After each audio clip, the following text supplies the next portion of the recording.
अस्सलाम वालेकुम फ्रेंड्स, कैसे हैं आप सब। उम्मीद है कि आप सब ठीक होंगे, खैरियत से होंगे। So friends, welcome to our channel coding एसिस। सो आज हम दोस्तों डे 2 पे सीखेंगे फोल्डर स्ट्रक्चर को पूरा। दोस्तों फोल्डर हम सीखेंगे कि भाई कौन सी फाइल क्या काम करती है, कैसे काम करती है, मीन्स का पूरा फ्लो हम देखेंगे। और सबसे पहले तो हम प्रोजेक्ट को क्रिएट करते हैं, और मैंने ये डे 1 में क्रिएट करके रखा हुआ था। चलो कोई नहीं, अब इसको दोबारा क्रिएट करते हैं। अब ये आपको ईजिली समझ आ जाएगा। जहाँ से फोल्डर क्रिएट करते हैं डे 2 के नाम से। फ़ोल्डर नाम को आप कुछ भी रख सकते हैं। अभी मैं इसको सिंपली ओपन करता हूँ। यहाँ से हम CMD ओपन करेंगे,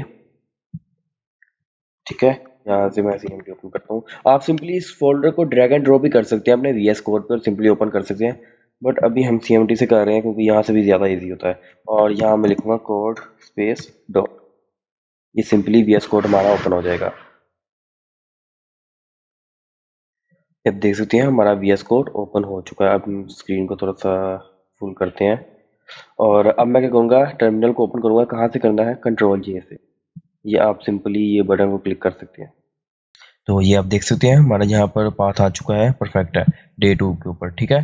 अच्छा, अब हम क्या करेंगे, यहाँ पर हम लिखेंगे npm create feed @latest। यही कमांड आपने लिखनी है एज इट इज। इसको भी हम कैंसिल करते हैं, एंटर करेंगे।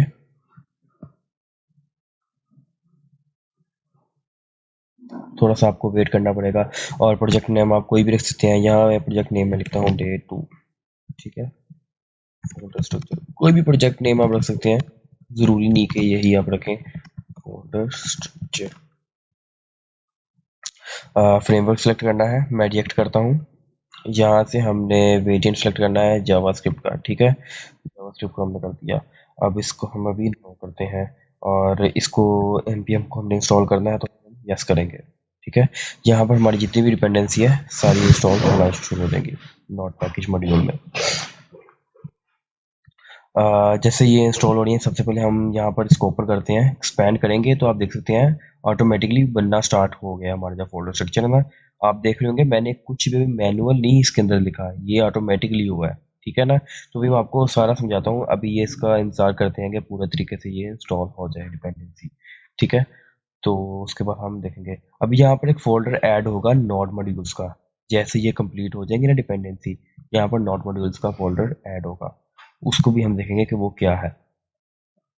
तो यहाँ पर दोस्तों आप देख सकते हैं कि हमारे पास यहाँ पर URL आ चुका है जिसका पोर्ट नंबर 5173 है। अच्छा, अब इसको आप क्या करेंगे, कंट्रोल करेंगे और अपने माउस का लेफ्ट क्लिक अगर करते हैं तो क्या होगा, यहाँ पर हमारे पास एक छोटी सी ऐप क्रिएट हो चुकी है। यहाँ पर ये हमारे पास लोगोस हैं, ये व्हील प्लस ये टेक्स्ट है, ये एक बटन है जिसपे हमारा जो काउंट इंक्रीमेंट हो रहा है, ठीक है। और ये लोकल होस्ट पर चल रहा है, ठीक है ना। अच्छा, अभी हम इसको कैंसिल करते हैं।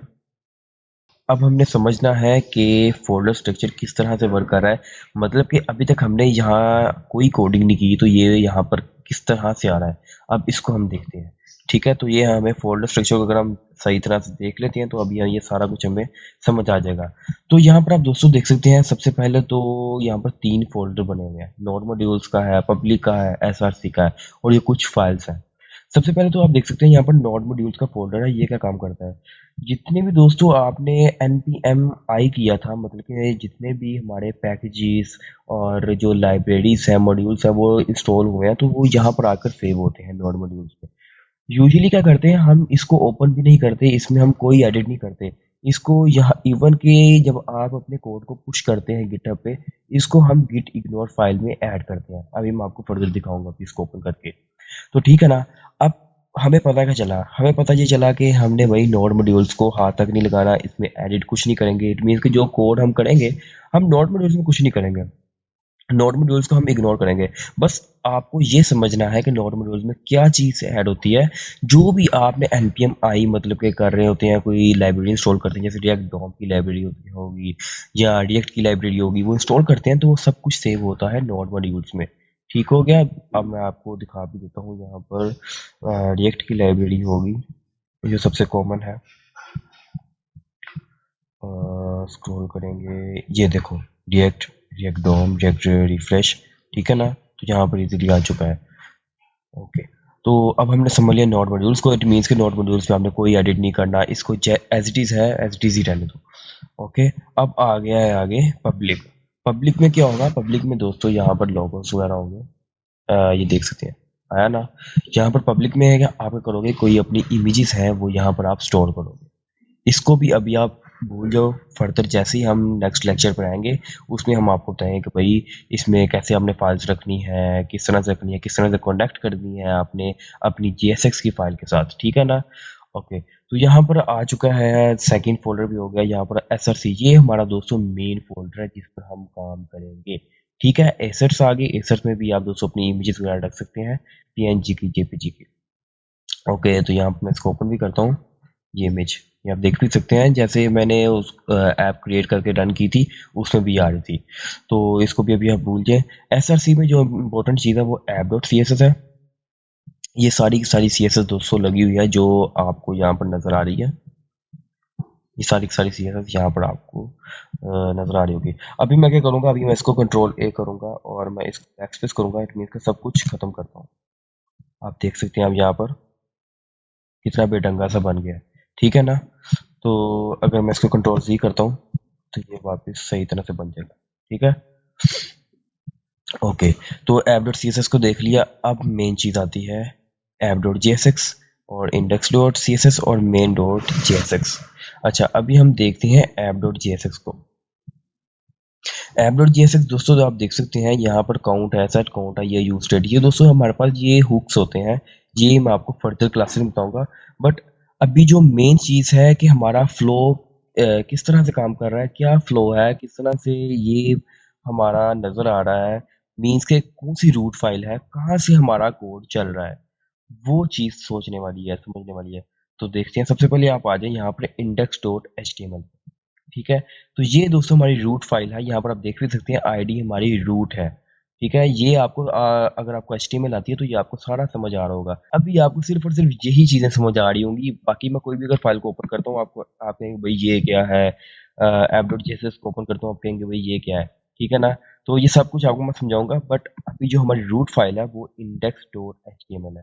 इसको भी आप यूजुअली एडिट नहीं करते, जो ये है एज इट इज़ है। एडिट कहाँ पर आप करोगे, मैं आपको भी बता देता हूँ, SRC फोल्डर है, इसके अंदर आप कंपोनेंट्स बनाएंगे, ठीक है ना। फर्दर आप कंपोनेंट्स बनाएंगे, हुक्स बनाएंगे, कस्टम हुक्स बनाएंगे। तो यहाँ पर मीन्स के आप एडिट करेंगे। फिर भी index.html को समझ लेते हैं।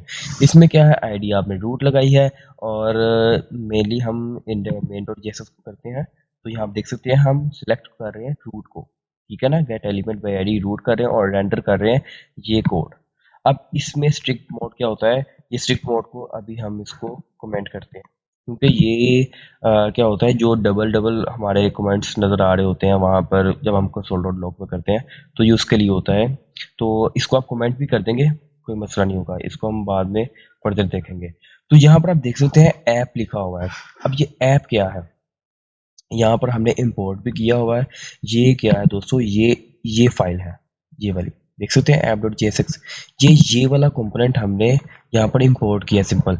एक बात याद रखना दोस्तों, कंपोनेंट कौन सा होगा, जो .jsx वाली फाइल्स होगी ना, वो यही समझ लो कि वो कंपोनेंट है, वो फाइल है और वो कंपोनेंट भी है, ठीक है। सबसे पहले मैंने क्या कहा, रूट फाइल हमारी ये index.html है, यहाँ से हमारा रूट है, और इसके बाद यहाँ पर आ जाएंगे हमारी सेकंड फाइल main.jsx।